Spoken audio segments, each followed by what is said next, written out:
He stood at the reunion like a hero, preaching grit, hustle, and no handouts. Sharon Decker, his mother, didn't flinch. She just smiled. The house in his name? Hers. The business debt? Documented. The inheritance? Gone before dessert. By fall, he'd be bankrupt. Not because she ruined him, because she finally stopped saving him. She wasn't angry. She was organized. Before we begin, may I ask, where in this big, beautiful world are you listening from? It's always a quiet honor to know who's sharing this space. Drop it in the comments, and don't forget to subscribe. Setting, family reunion potluck at the Church Fellowship Hall. BBQ, sweet tea, folding chairs. The overhead fluorescence buzzed faintly as the smell of pulled pork and baked beans curled through the Church Fellowship Hall. Plastic tablecloths sagged under the weight of deviled eggs, peach cobbler, and gallon jugs of sweet tea, sweating in the heat. Children ran in socked feet between the rows of folding chairs, while paper fans flapped in bored hands. Mason stood at the center like a preacher in cowboy boots. "Before we dig in," he said, raising a red Solo cup half full of tea, "I just want to say something." The room quieted, mostly. Sharon glanced up from the potato salad she was portioning, eyes narrowing, and Bonnie paused mid-sip, her expression unreadable. Tina beamed beside Mason, one hand resting lightly on his arm. "I just want to thank y'all," Mason said, "for coming out and showing love to family. It means the world." A few murmurs of agreement floated up. He smiled wider. "I didn't have much growing up," he said, voice growing louder. "But I had grit. I had hustle. Everything I got, I built from scratch. No handouts, no shortcuts." Sharon's fork stilled mid-air. Across the room, Chelsea's eyes flicked toward her mother, then back to Mason. He chuckled, like he was sharing an inside joke with fate. "My mama didn't believe in me," he added, tilting his cup toward the ceiling. "But that just made me stronger, taught me how to stand on my own." There was laughter, a few polite chuckles, one or two nods. Tina gave a tight smile, like the words were scripture. She leaned in and pecked Mason on the cheek. Sharon didn't move. She didn't flinch or frown or say a word. She just stared, as if the air had been punched from her lungs. Bonnie, seated to Sharon's left, muttered under her breath, just loud enough to crack the silence at their table. "You wrote half his life in checks," she said, reaching for a napkin. Sharon's eyes didn't leave her son. Chelsea shifted in her seat. She wasn't looking at Mason anymore. Her gaze was low now, pinned to her plate, like the baked beans had something shameful to say. Her fingers twitched once, then curled under the table. Her shoulders sagged, like someone had peeled a layer off her spine. The rest of the room moved on, laughter, chatter, paper plates being passed. But at that table, the air had gone sharp. Mason clapped his hands once. "Let's eat," Tina led the applause, followed by a few cousins and uncles who didn't know better. He stepped down from the makeshift platform of stacked hymnals and waded into the food line like nothing had cracked. But Sharon stayed seated. Her fork, still in her hand, hovered above her plate like she didn't know what it was for. Bonnie leaned closer. "You all right?" she asked quietly. Sharon finally blinked. Her voice, when it came, was low and steady. "He used to cry when I wouldn't give him money for beer, call me a bitch, throw things." Bonnie pressed her lips together, her face going tight. "I paid for that first truck," Sharon continued, mostly to herself now. "Covered his insurance when he forgot. He didn't build a damn thing without someone else's back under it." Across the hall, Mason laughed loud at something an uncle said and threw an arm around Tina's waist. They looked like prom royalty, shiny and oblivious. Bonnie placed her hand on Sharon's. "It's his lie to tell," she said, "but not forever." Sharon didn't respond, but her jaw set in a way that wasn't there before. And Chelsea, still silent, still small, looked up suddenly. Her face was pale, but her eyes weren't soft. They were locked on Mason now, watching him, studying, and something behind them had started to harden. The old accordion folder made a soft shap sound as Sharon peeled it open. The edges were curled from years of being crammed into the back of a hall closet. Behind faded church programs and birthday cards no one ever read twice. She spread the contents across the kitchen table, quietly, like she was performing surgery. No lights except the afternoon sun slanting through the blinds, cutting through the dust like razors. Stacks of manila, staples rusted at the corners. Some envelopes still sealed. Most weren't. Utility bills, lease agreements, late notices with her address on them. Chase and Wells Fargo statements. Her name on the memo lines, insurance payment, storefront rent, auto repair, Tina's braces deposit. Dean stood by the fridge, arms folded tight across his chest. He'd only come by to drop off leftover ribs, but when she pulled the file out from under the sink, he didn't leave. Sharon held one page up, gray with age, folded into fourths. This was when he moved back from Jacksonville, only for 3 months, he said. She tapped the corner. 18 months later, I was still covering the damn water bill. Dean walked over, leaned down, and began to sort the papers into piles without being asked. You kept all this? She nodded. I couldn't afford not to. They moved silently for a moment, just the whisper of paper sliding against paper. Then Dean said, This here, he held up a bank summary. That's over 11 grand in 1 year. She nodded again, eyes dry now, not proud, not bitter, just finished with pretending it hadn't happened. You got totals? He asked. She reached into the folder and pulled out a page covered in neat rows, handwritten in blue ink. Dean read it slowly. 178,000, she closed her eyes. Since he turned 25. He let out a low whistle, almost a laugh but not quite. Damn, Sharon. She pointed to a highlighted line at the bottom. That's Tina's Amex. It's in my name now.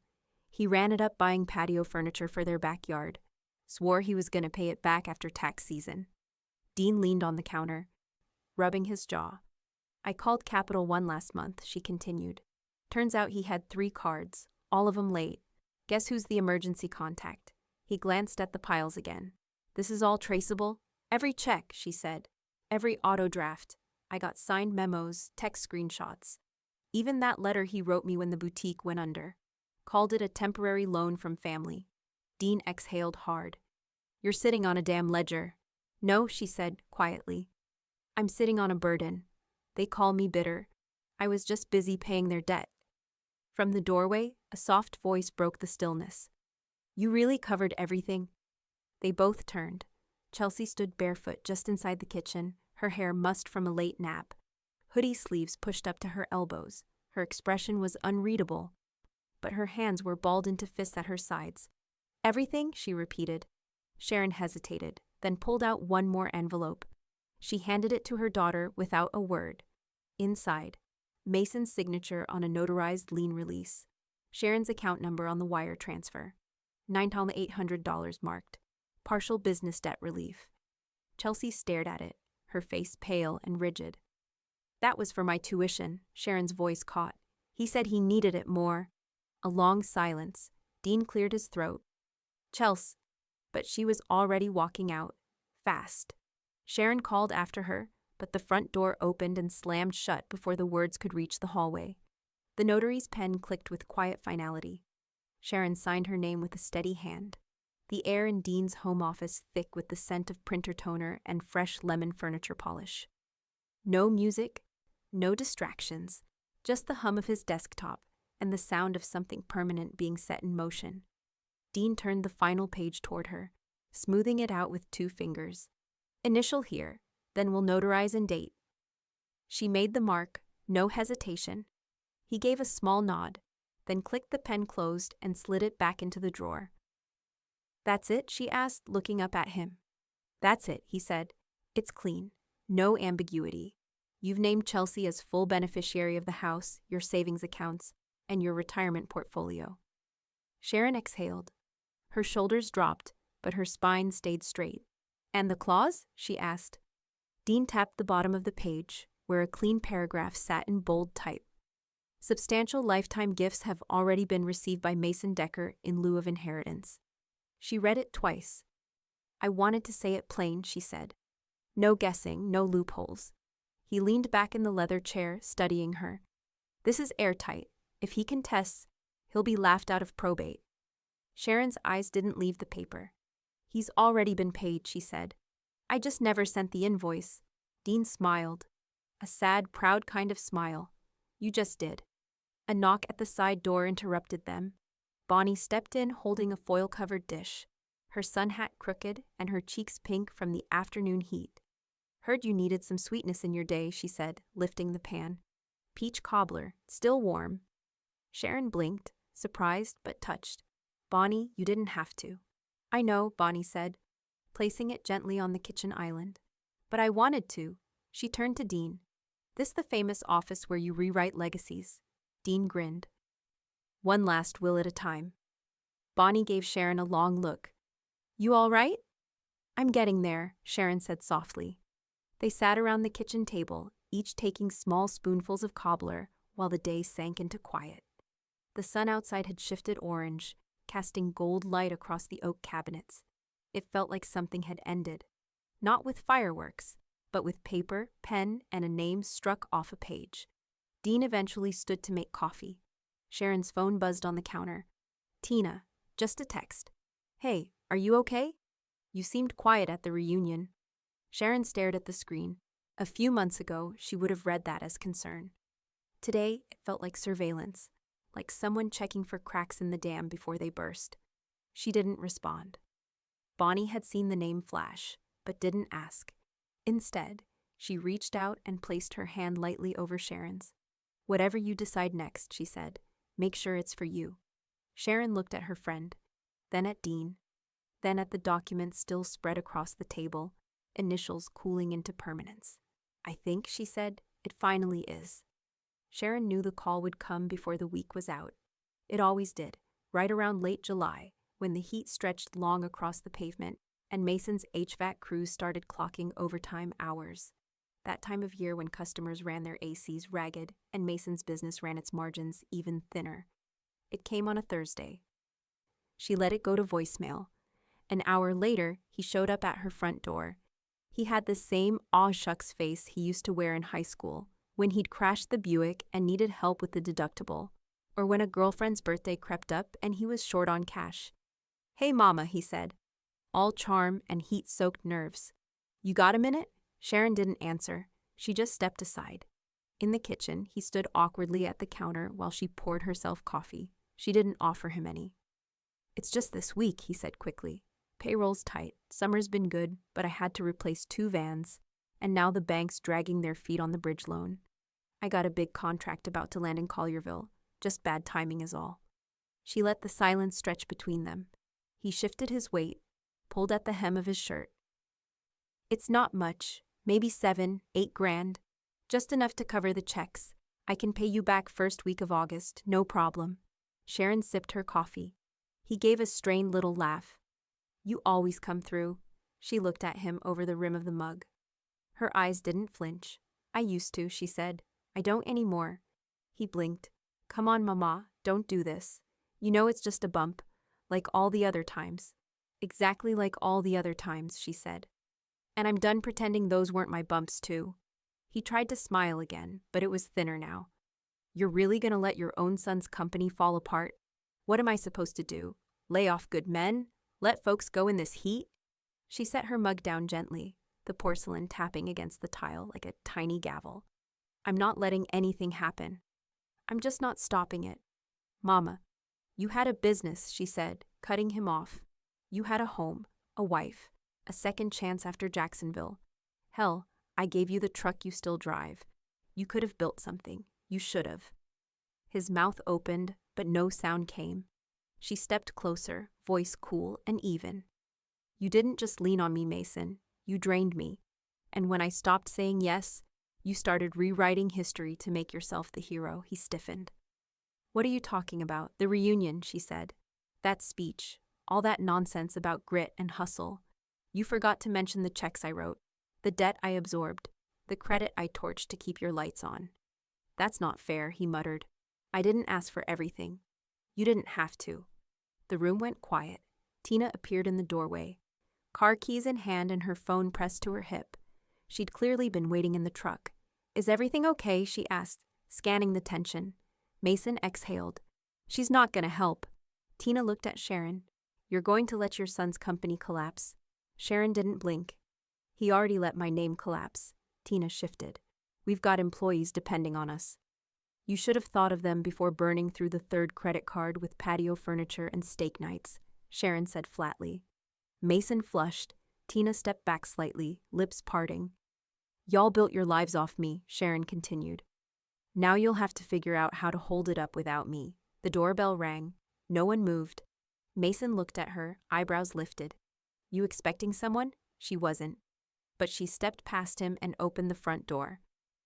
Chelsea stood on the porch, winded, dusty, and holding a manila envelope tight to her chest. Where have you been? Sharon asked. Chelsea's voice was quiet but steady. I went to the house, she said. To his office. I found something. The credit union lobby smelled like lemon cleaner and recycled air. Sharon sat in the small glass-walled office at the back, hands folded over a navy leather folder. Across from her, the branch manager, a woman in her early 40s with a soft drawl and a sharper eye, clicked through her screen with practiced ease. So you'd like to open a living trust in your daughter's name? The manager asked, confirming.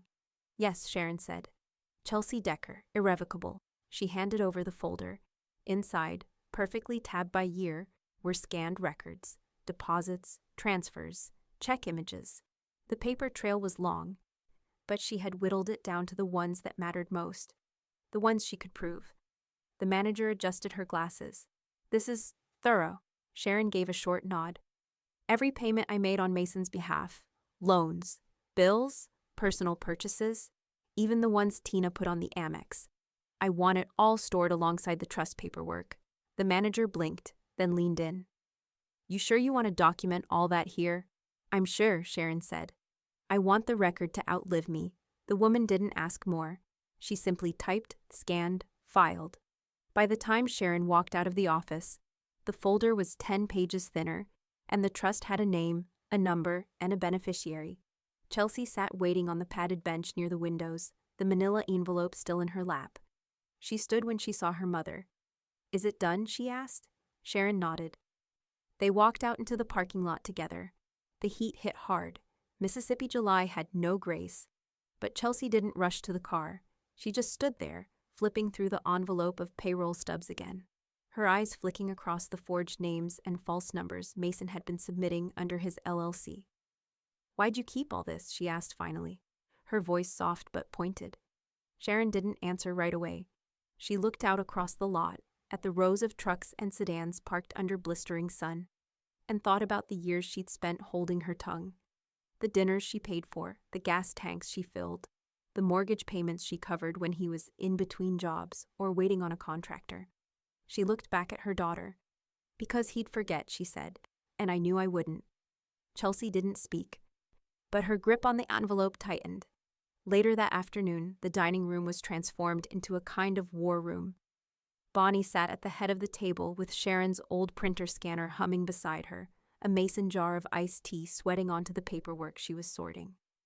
You're gonna need an index, Bonnie muttered, flipping through another stack of statements. Maybe a table of contents. We ought to print a book. Sharon chuckled from across the table, where she was logging each document into a spreadsheet. No need, she said. The numbers are enough. Bonnie raised an eyebrow. Enough for what? For him to never tell that story again without choking on it, Sharon said. She reached across the table and fed the next batch into the scanner, line after line of her name linked to his debts. Her credit behind his air-conditioned fantasy of independence. Outside, cicadas screamed into the summer dusk. Inside, the pages kept sliding through, one after the next, each one a piece of her finally being put back in order. The house on Millstone Drive had always looked like it belonged to someone else. Too many faux columns, too much stacked stone, too little character. Sharon had signed the papers out of obligation, not admiration. Mason needed a co-signer. His credit was bruised. And Tina was still waitressing nights back then. Sharon remembered the branch manager's tight smile, the way he glanced between her and her son before quietly sliding the deed across the desk with both their names on it. 12 years later, only hers still held weight. The title hadn't been updated. The equity had never been split. Mason made the mortgage payments, when he could, but Sharon was the name behind the loan, and legally, the house was still hers.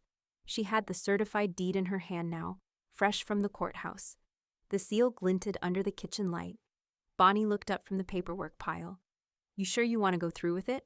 I should have done it 5 years ago, Sharon said. Right after he stopped pretending to send me the mortgage receipts, Dean stood by the sink, phone pressed to his ear, nodding as he listened. Title office just confirmed, he said. You're still listed as sole owner. Mason never filed for deed transfer. Sharon didn't smile. She just reached for the folder and added the new page.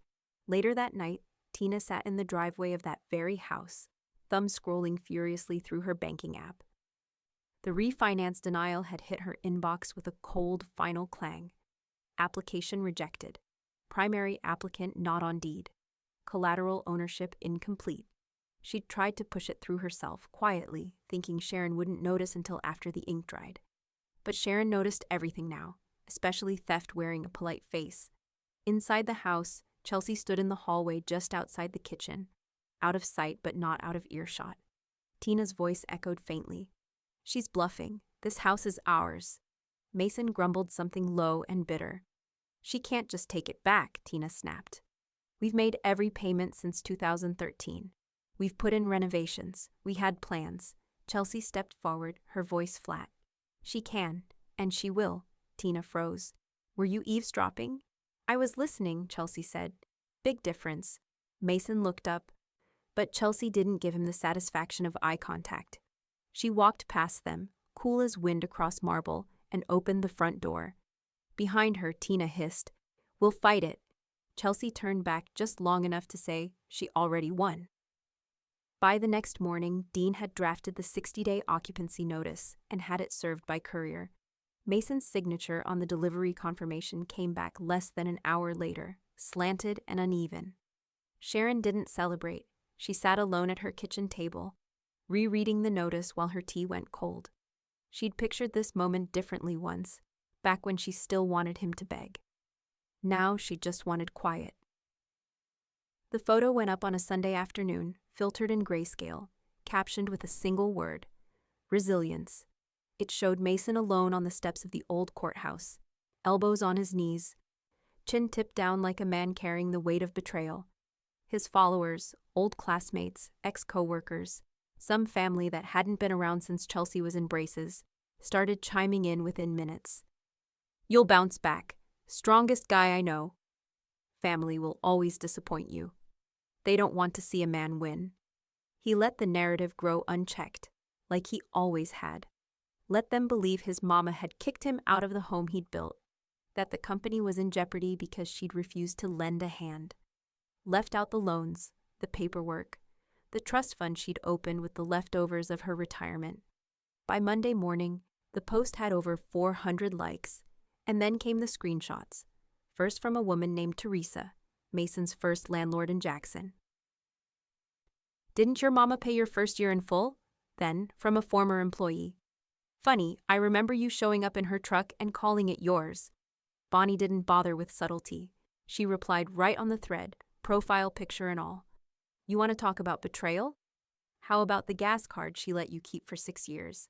How about the 10 grand in AC equipment she fronted when your supplier dropped you? Tell the whole story, Mason, not just the parts where you get to be the victim. He deleted her comment within the hour, but not before 6 people liked it and 2 reposted it with laughing emojis. Sharon didn't say a word. She didn't call, didn't text. She just posted a photo of her and Chelsea in the credit union parking lot. Sun in their faces, arm in arm, tired but calm. The caption was only one word, earned. No tags. No explanation.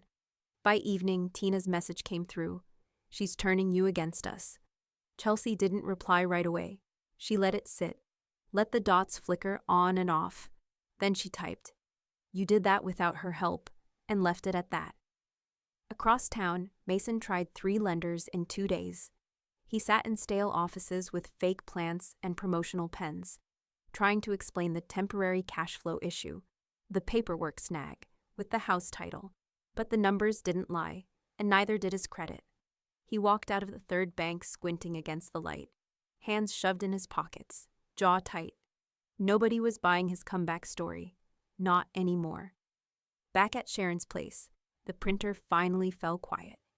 Bonnie stood with her hands on her hips, staring at the stack of organized files they'd spent 3 weekends compiling.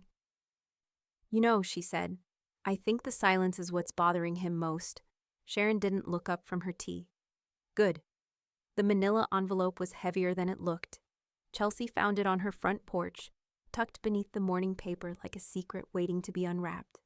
No return address, no stickers, just her name, written in her mother's steady hand. She opened it at the kitchen table with quiet fingers. The first thing inside was the deed to the Millstone Drive house, signed, notarized, and transferred. Her name on the line Mason had tried to forge with charm and half-promises. Next, 2 silver keys taped neatly to an index card, and finally a single-page letter folded twice. You saw me when they didn't. You asked for nothing and listened to everything. I can't give you back time, but I can give you a future with your name on the door. Mom Chelsea read it twice, once with a tight throat, and once again with dry eyes and a quiet breath she didn't realize she'd been holding for years. Across town, Mason pulled into Sharon's driveway without calling. His truck door slammed hard enough to rattle the storm window. He didn't knock. She met him at the screen door, arms crossed and voice calm. What is this? He demanded, waving a copy of the transfer papers. You gave her the house? Sharon tilted her head. It's called closure. His jaw twitched. You went behind my back. No, she cut in. I went forward without you. Tina came around from the passenger side, her arms flailing before her mouth even opened. This is insane. You're ruining your family. From the porch swing, Bonnie stirred her coffee. No, she said dryly. She's just finally cleaning it. Mason's eyes darted between them, panic riding high under his skin. She doesn't even want that house, he said. She's just doing this to punish me. Sharon didn't blink. She wants a clean start, and so do I. Tina pointed a trembling finger. You've turned her against us. She was ours. She was never yours to keep, Sharon said. And she's not a child anymore. She saw what she needed to see. You're just bitter, Mason snapped. You've always been jealous of anything I had. That pulled a laugh from Bonnie, low and sharp. Sharon stepped down one stair. I'm not jealous, Mason. I'm tired. Of lies, of being erased, of financing people who forget me the second they feel strong enough to pretend they did it alone.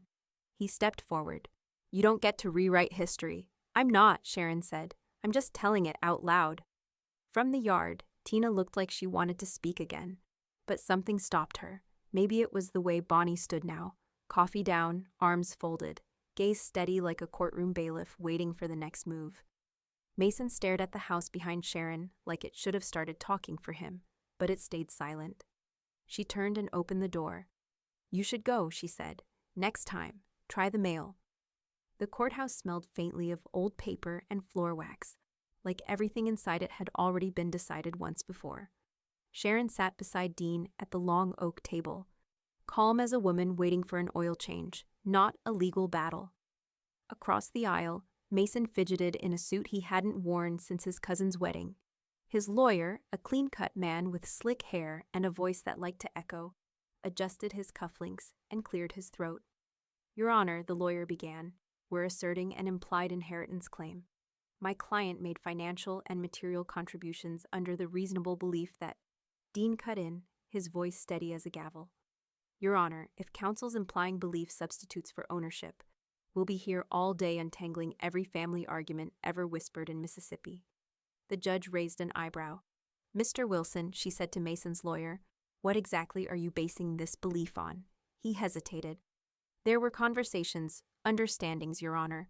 His mother, Mrs. Puss Decker, expressed intentions that her son would inherit. Dean opened a binder with a sharp snap. Inside, color-coded tabs, bank printouts, photocopies of checks, every note and memo from the last decade. He spun it toward the judge with a single motion.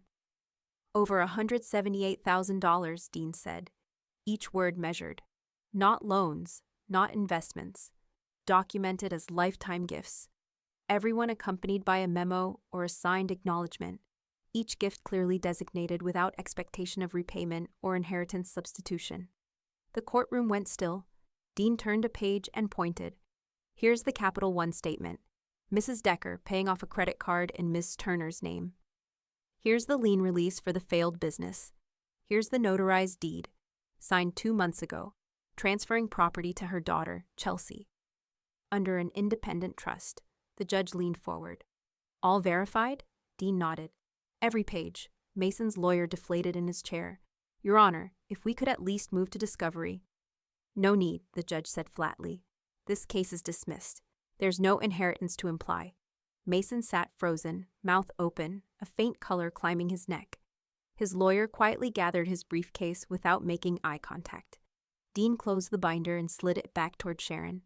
Told you, he murmured. Didn't even break a sweat.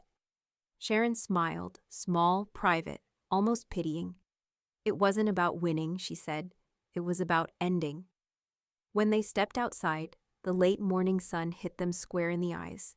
Dean offered to drive her home, but she shook her head. I want to walk a bit, she said.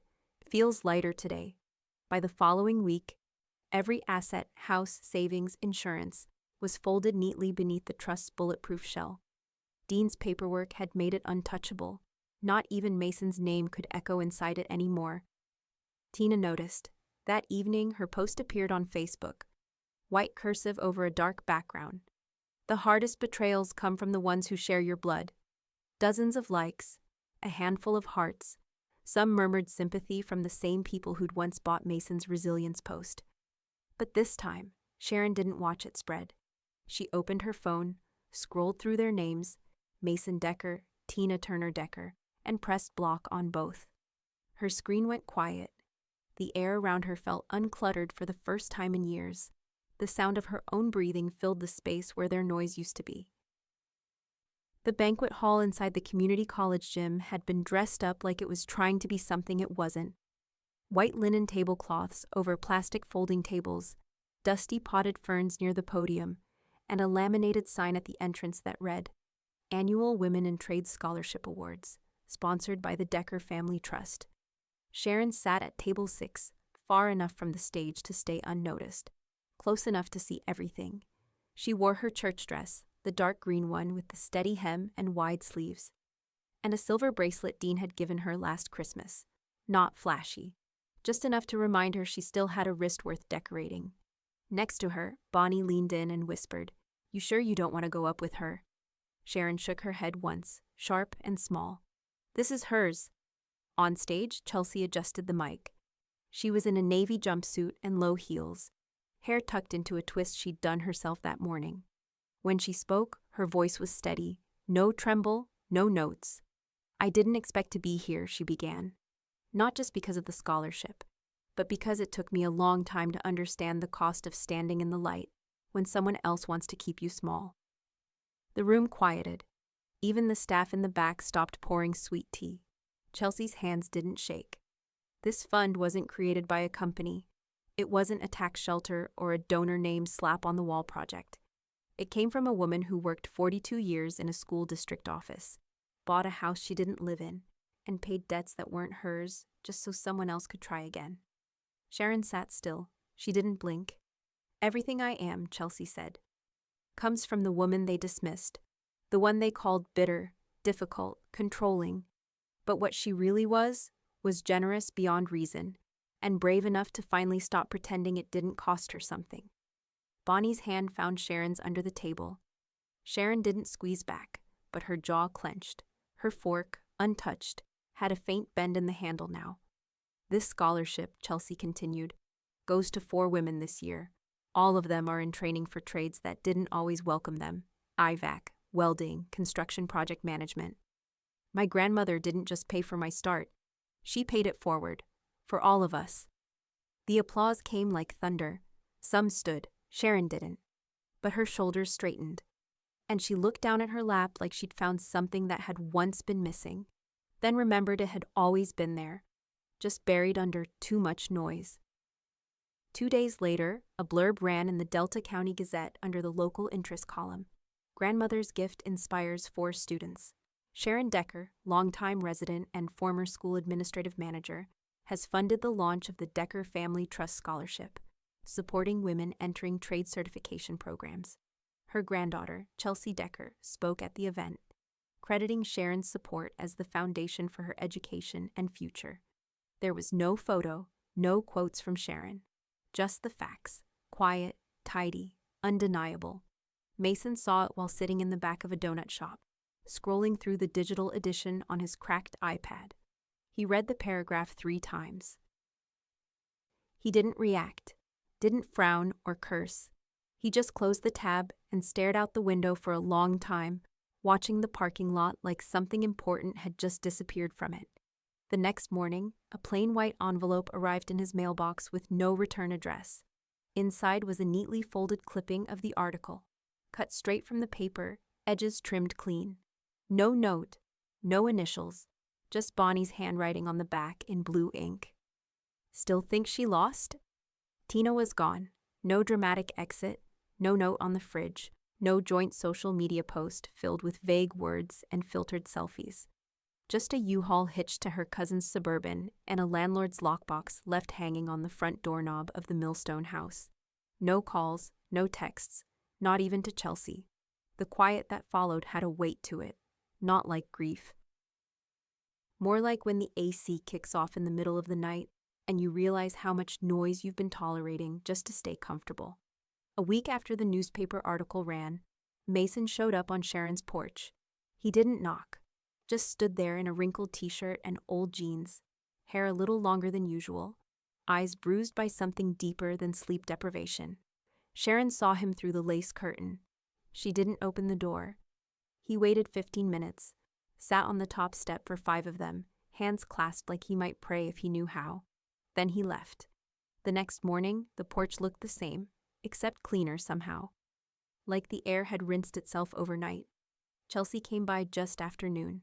She was holding a cloth tote bag filled with Sharon's old cookbooks, Betty Crocker editions from the 80s, one with a flap of duct tape across the spine. She hadn't borrowed them long, but she knew how Sharon liked her shelves returned exactly the way they were before. She called out when she stepped through the gate, "Grandma!"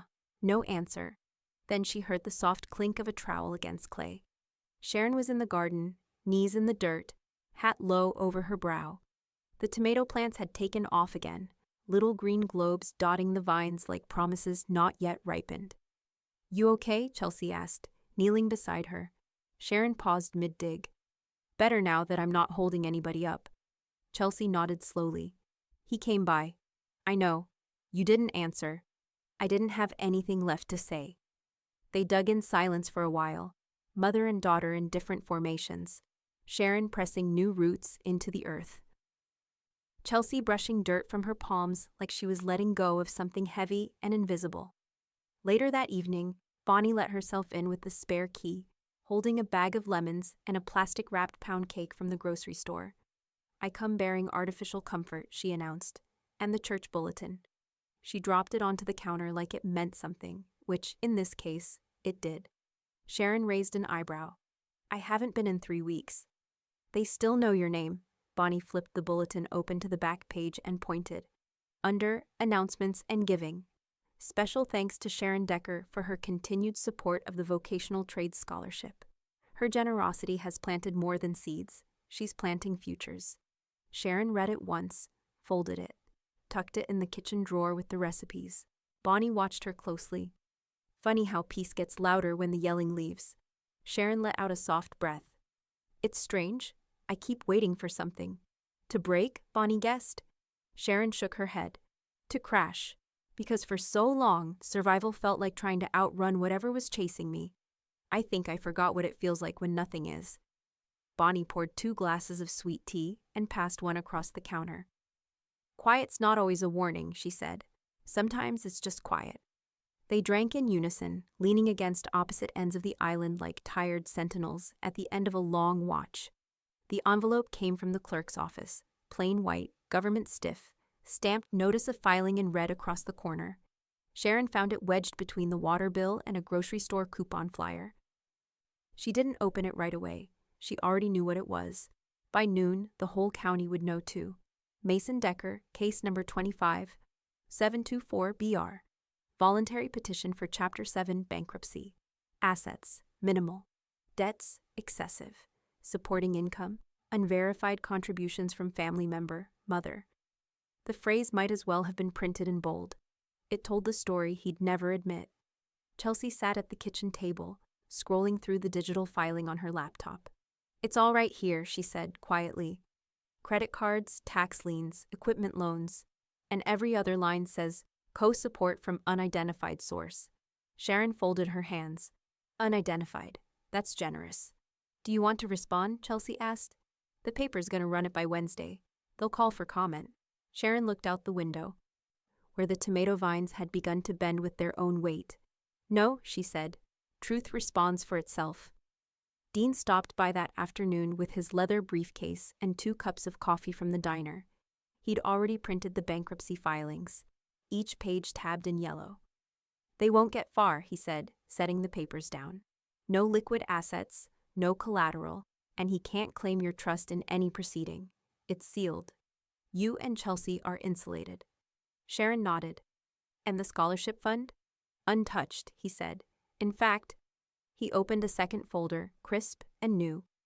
I drew up the documents to make Chelsea the estate manager once you're ready to sign.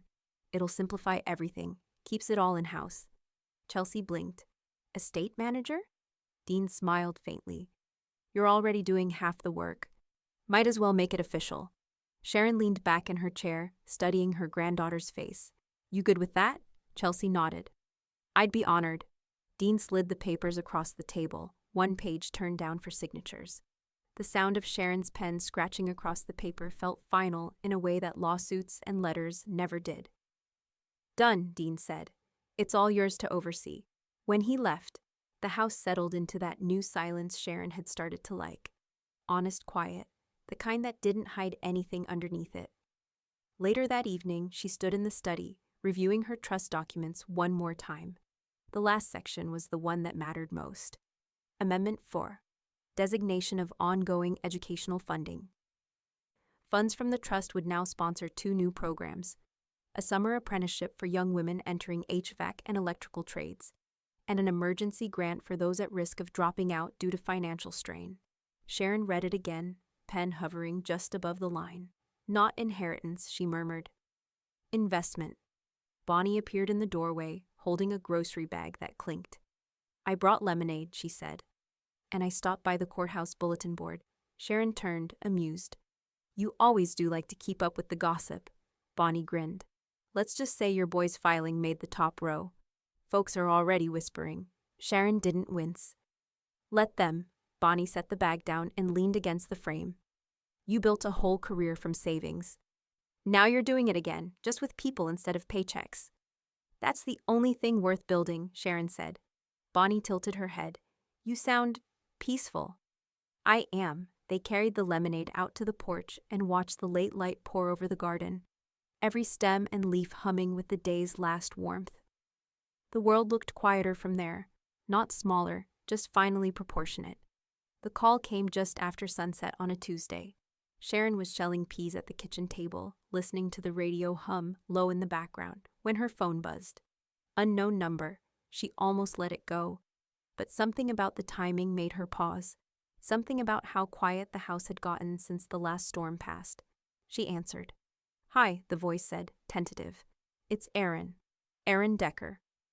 I wasn't sure if you'd still have the same number. Sharon straightened. Her hands paused mid-shell. I remember, she said gently. Of course I do. Aaron hesitated. I hope this isn't too out of the blue. I was just thinking about some things lately. And I wondered if you'd want to get lunch. Just us. Sharon didn't respond right away. She looked down at the pea pods in her hand, split open, small green lives resting inside, and then out the window, where dusk settled softly over the garden. I think I'd like that, she said. They met 2 days later at a small diner halfway between Tallahatchie and Greenville, a worn-in place with sun-faded booths and a waitress who called everyone baby whether she meant it or not. Aaron had Mason's eyes, same gray-green fleck, same deep-set lid, but none of the armor. She wore a denim jacket with a frayed cuff and no makeup, her hair pulled into a practical twist. I wasn't sure you'd come, she said, after they sat. Sharon smiled faintly. I figured if you were brave enough to call, I could be brave enough to show up. I'm not looking for anything, Aaron added quickly. No money, no drama. I just wanted to sit with you for a bit. I know, Sharon said. That's why I came. The waitress poured their coffee. They ordered sandwiches neither of them would finish. Conversation took its time. Erin mentioned the welding job she'd picked up outside Memphis, mostly HVAC ductwork for commercial builds. She talked about the motorcycle she was piecing together on weekends and the foster cat she'd adopted 6 months ago that still wouldn't let her touch it. I named her Crater, Erin said, with a soft laugh. She acts like the moon, cold, distant, always watching. Sharon chuckled. Sounds like half the women I worked with. Sounds like me, Erin said, not unkindly. Then she reached into her bag and pulled out a photo. It was old, faded at the edges, folded once down the middle. Sharon didn't need to see the full image to remember it. She knew that day. Erin was 5 in the picture, perched on Sharon's shoulders, grinning with her baby teeth. A red balloon string wrapped around one wrist and kettle corn crumbs on her chin. Behind them, the gates to the Jackson Zoo. I don't remember much about my dad, Erin said quietly. But I remember that day. You showed up. You bought my ticket. You walked me through every exhibit and waited in the sun while I fed popcorn to goats. Sharon reached out and touched the photo's corner. Her throat tightened. You're kind to say that. I'm just telling it like it was, Erin said. You always showed up, even when he didn't. They didn't linger long after, just enough to finish their coffee and split a slice of pecan pie. Erin paid the check before Sharon could argue. Back home that night, Sharon sat at her desk and laid the photo gently beside her notebook. The overhead light cast a yellow haze across the grain of the wood. She stared at the page for a long while. Then she uncapped her pen and wrote a name in blue ink. Board Edition Proposal, Erin Decker.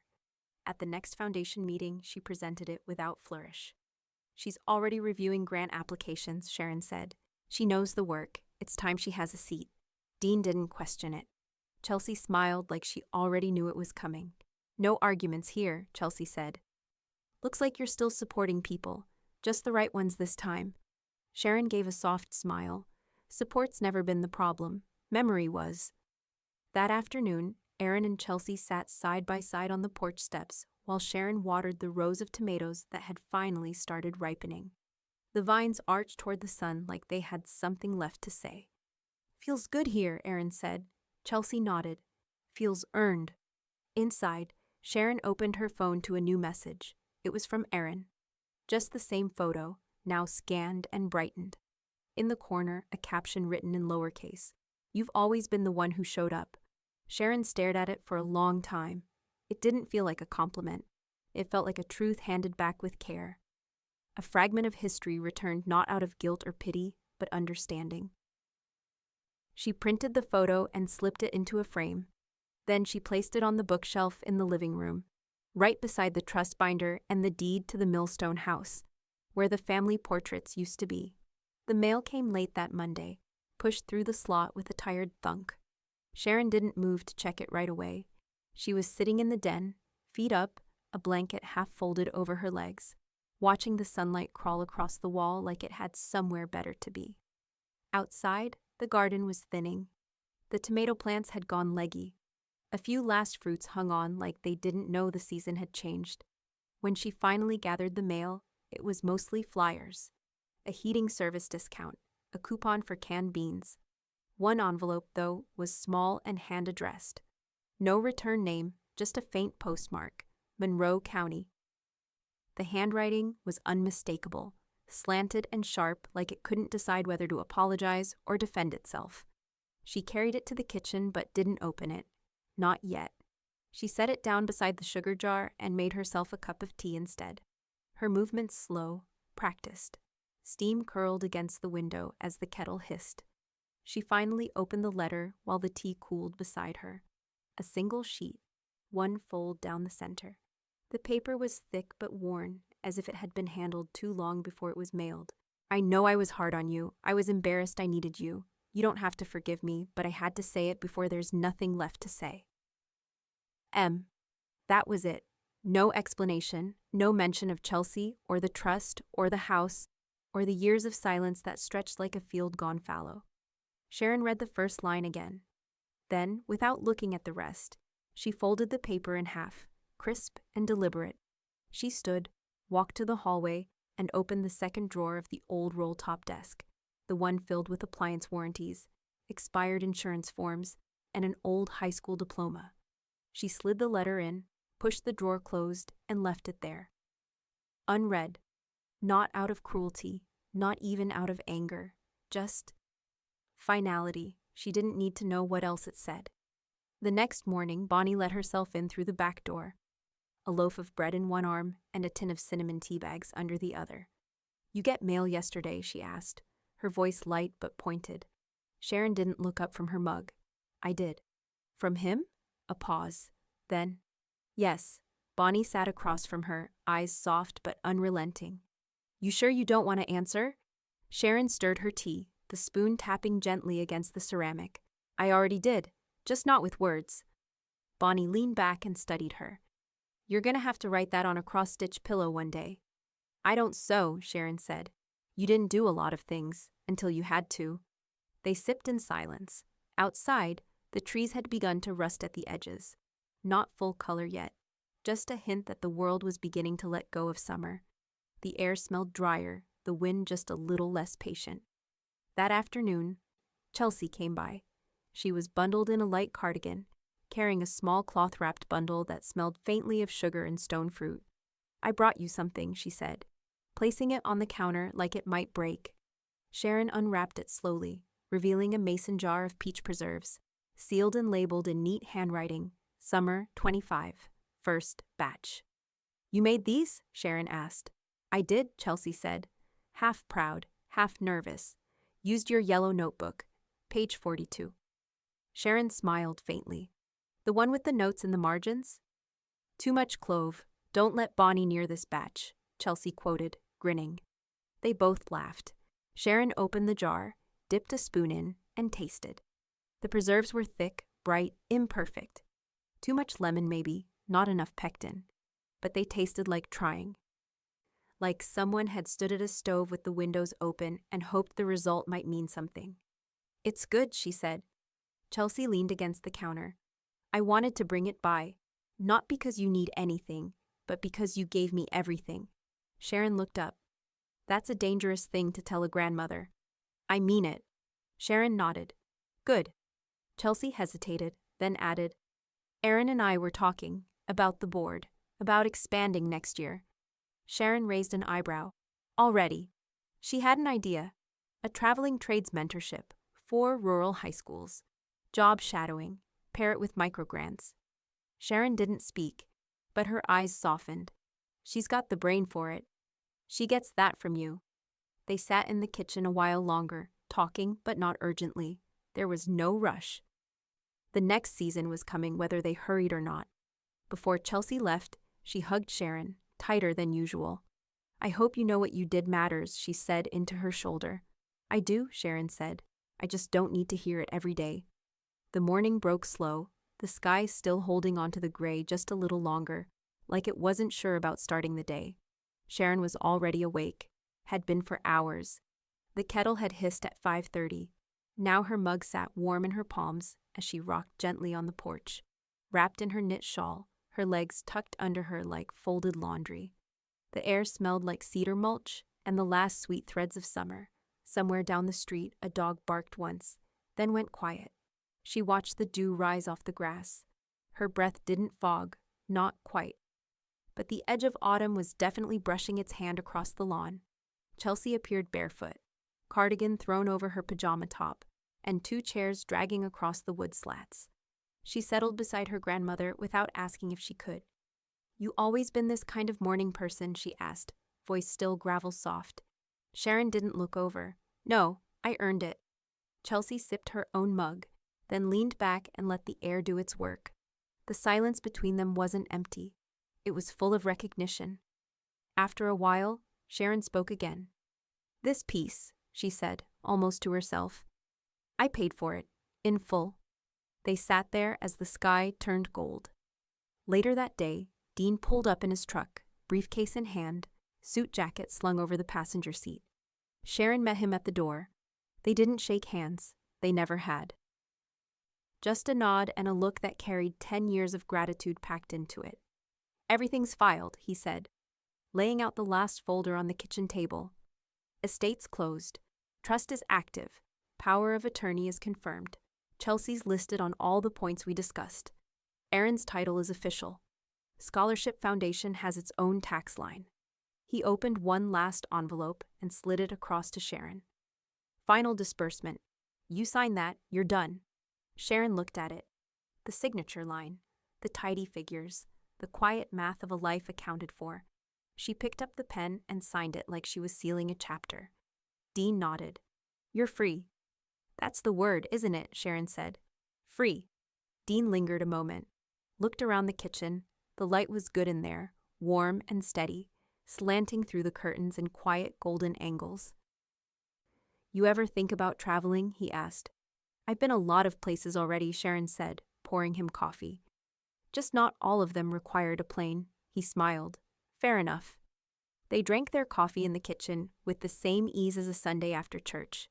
The porch door creaked once in the wind, but settled back again like it had changed its mind. Dean left without ceremony. Just a wave and a joke about making sure Aaron filed the next set of grant reports on time. Sharon promised she'd keep them both in line. Alone again, she walked to the hallway closet and pulled down the old metal lockbox. Inside, the ledger. Brown leather, spine cracked from years of use. She had started it when Mason turned 21. Every gift, every loan, every electric bill, auto payment, co-signature, and deposit. Every red cent that floated out of her hands to keep him from crashing. She flipped through the pages now, not with anger, not even with grief, but with a kind of clinical detachment. These were her receipts, her record, the quiet evidence of everything she'd done, even when no one saw it. She took a breath and shut the book. Then she placed it back in the box, latched the clasp, and returned it to the shelf where the wedding china used to sit. The house had changed around her in small ways. Less clutter, less obligation. But the soul of it, that remained. Still her kitchen, still her porch, still her rules. In the living room, the late light stretched across the rug like a familiar guest. Chelsea and Aaron were in the garden, crouched beside the raised beds, arguing playfully about compost ratios and which herbs could survive the coming cold snap. The sound of them laughing floated through the screen door, soft and far off, like music from a neighbor's radio. Sharon stepped outside and looked around the yard. Everything about the place glowed, gently, truthfully, not perfect, but fully hers. Then she turned and walked back inside. No parade, no applause. Just a woman who'd done the work and was no longer waiting for permission to feel done. She opened the notebook on the counter and wrote one final line under the header that read simply, "What I know now. At the reunion, my son told everyone I never supported him. He forgot that I supported every check he's ever cashed." Then she closed the notebook and let the quiet be hers